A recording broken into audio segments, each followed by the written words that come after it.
Good evening, my brothers and my sisters. I come your way again with a message from the Lord. I have always wondered why there is so much compromise in our country and why people simply cannot do right things. There are many who make excuses for their actions. Some of the excuses people make include, I was forced to do it. My boss threatened me. The devil made me do it. If we look at our world today and our country in particular, are there people who fear God and are willing to risk it all for their Lord? In Daniel 1:8, it says, but Daniel purposed in his heart that he would not defile himself with a portion of the king's food. Do we have people who have made up their minds to follow their Lord? Daniel was one of such. And Daniel was not alone in this. He had three friends, Hananiah, Mishael, and Azariah, which we know them to be Shadrach, Meshach, and Abednego. For the three Hebrew friends of Daniel, when the call came for them to disobey a commandment of their God, which is to bow down to carved images, these young men were blunt, precise, and did not mince words. They chose to obey their God even at the peril of their lives. They responded that, O King Nebuchadnezzar, we have no need to answer you in this matter.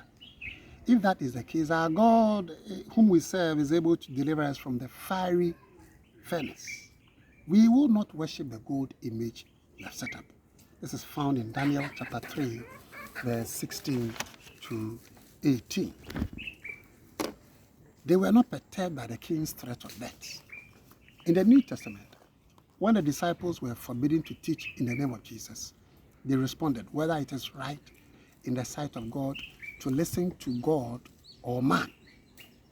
This is found in Acts chapter 4, verse 19. In Acts 5:29, Peter and other apostles answered and said, we ought to obey God rather than man. And brothers and my sisters, we ought to obey God rather than man. Please take a stand for God in your marriage. Take a stand for God at the workplace.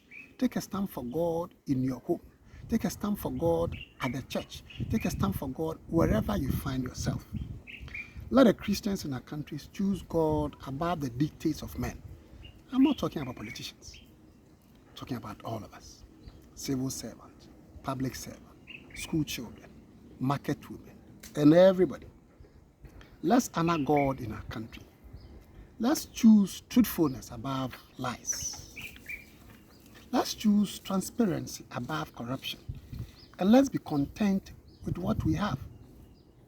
Besides, we will leave the world with nothing. We came with nothing and we'll leave the world with nothing. So all these riches we are making, using fraudulent ways to make money, we will leave all of them behind. No one has been buried with cash or gold or jewelry. We will leave all of them behind. Why don't we choose to obey God today and have a better reward tomorrow? Choose to honor God in your dealings. Stay blessed.